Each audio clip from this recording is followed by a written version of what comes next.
Hello and welcome back. This is day 2 of IELTS speaking, and today we are going to discuss that how you have to answer the general questions, that is part 1 of IELTS speaking. So first of all, I'm going to tell you that what topics are covered in this part, like what are the list of topics that you have to prepare for. And please remember, don't ever memorize your answer. Be as natural as you can be, because it will for sure enhance your band score. In case you think that I'll just memorize all the answers, I'll just take a book from somewhere and I'll just memorize the answers and go and speak it there, trust me, they'll know. Trust me, don't do this.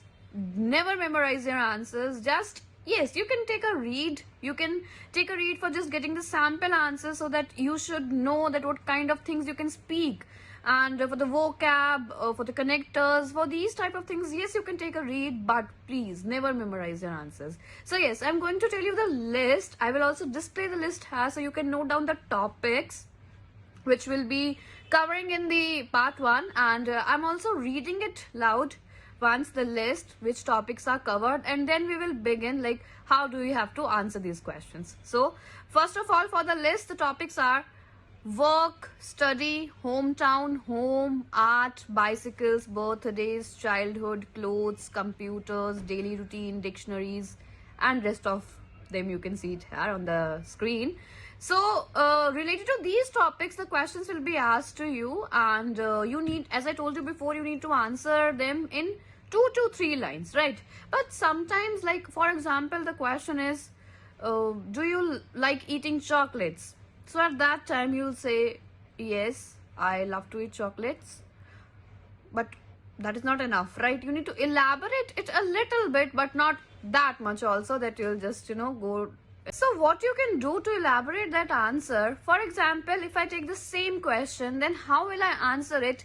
I'll answer it by adding 2 questions by myself. Why do you do it? And how often do you do it? This is how you can elaborate each of your answer in part 1. Now, see how it is done. Do you like eating chocolates? Yes, of course. I love to eat them because I have a sweet tooth and I oftenly eat it after my dinner. So this is how you need to answer your general questions in part 1. And yes, also you need to take care that while starting your answers, you need to add some discourse markers. Like, actually, I don't really like chocolates, but whatever, answer is ahead. To be honest, I'm not a big fan of chocolates. Honestly, I don't really like chocolates. So this is how you can add some discourse markers to make it more natural, to make it look more natural. And yes, I'll also provide you a list of these discourse markers very soon. So stay tuned for that also. We'll meet the next time in the day 3 video where we discuss the cue cards of IELTS speaking. Stay tuned.